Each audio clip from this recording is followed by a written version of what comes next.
75 ఏళ్ల స్వాతంత్ర భారత చరిత్రలో రైతుకు పెట్టుబడి వ్యవసాయానికి ఇచ్చిన మొట్టమొదటి ప్రభుత్వం తెలంగాణ ప్రభుత్వం, మొట్టమొదటి నాయకుడు కేసీఆర్. అయితే 72,000 కోట్ల రూపాయలు రైతుల ఖాతాల్లో నేరుగా జమ చేయడానికి ప్రేరణ అయింది. అసలు ఆ పథకం ఎందుకు తేవాల్సి వచ్చింది అది చెప్పకపోతే, ఆనాటి పరిస్థితులు ఆకలింపు చేసుకోకపోతే, బ్యాక్గ్రౌండ్ అర్థం కాకపోతే, పథకం ఎందుకు ప్రారంభించాల్సి వచ్చిందో దాని నేపథ్యం తెలియకపోతే మనం ఏం మాట్లాడతాం అధ్యక్ష? ఇంకోటి నేను వారిని కోరుతా ఉన్నా అధ్యక్ష, నీతులు మాకే కాదు కదా చెప్పాలి. విప్ గారు మీరు మీ సభ్యులకు కూడా చెప్పాలి. మరి మేము వడ్లే కొనలేదట, మేము కొననేయలేదు, వ్యవసాయమే జరగలేదు, పద్ధతి కాదు. దయచేసి మీరు మీ సభ్యుల దిక్కు చూసుకొని వాళ్ళతో నేర్పించి ట్రైనింగ్ ఇచ్చిర్రు అధ్యక్ష 2 రోజులు. మరి వాళ్ళకి ట్రైనింగ్ చక్కగా ఇచ్చింటే బాగుండేది కదా అధ్యక్ష. అధ్యక్ష మేము ఒకటే అంటున్నాం అధ్యక్ష, ఆ రోజు రైతు కళ్ళల్లో ధైర్యం లేదు. ఉమ్మడి ఆంధ్రప్రదేశ్లో, తెలంగాణ ప్రాంతంలో కళ్ళంలో ధాన్యం లేదు. చిన్న రైతు పెద్ద రైతు అన్న తేడా లేదు అధ్యక్ష. 30-40 ఎకరాలు ఉన్న రైతు కూడా తెలంగాణలో, నేను చెప్పేది వాస్తవం కాకపోతే రేవంత్ రెడ్డిని అడగండి. ఎందుకంటే ఆయన మహబూబ్ నగర్ జిల్లా వలసల జిల్లాగా పేరుపడ్డ జిల్లా.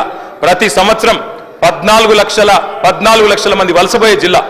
అధ్యక్ష కేటీఆర్ గారు సభానాయకుడు రేవంత్ రెడ్డి అని ఏకవచనంతో మాట్లాడకండి అధ్యక్ష. సభానాయకుడు గౌరవం అనేది గౌరవం ఇవ్వండి. రైట్, గౌరవం అనేది అధ్యక్ష, గౌరవం అనేది ఇచ్చి పుచ్చుకోవాలి అధ్యక్ష. ఇస్తాం, మేము కూడా ఇస్తాం. ఇవ్వకపోతే కేసీఆర్ గారిని ఇష్టం వచ్చినట్టు మాట్లాడితే మేము కూడా అట్లే మాట్లాడాల్సి వస్తుంది అధ్యక్ష. దానికి మేమేం చేయలేం అధ్యక్ష. 20-30 నేనేం తిట్టలేదు కదా అధ్యక్ష, నేనేమన్నా అధ్యక్ష పేరు పెట్టి పిలిచిన గంతే కదా. అదే ఏకవచనంతో పిలవకండి మీరు చాలా అధ్యక్ష. Okay okay right right right right right right senior right అధ్యక్ష. మీకు చెప్పాల్సిన అధ్యక్ష 20-30 ఎకరాలు ఉన్న రైతులు కూడా, పాలమూరు లాంటి జిల్లాలో 20-30-40 ఎకరాలున్న రైతులు కూడా హైదరాబాద్కి వచ్చి కూలీ చేసుకునే పరిస్థితి అధ్యక్ష. ఇది వాస్తవం.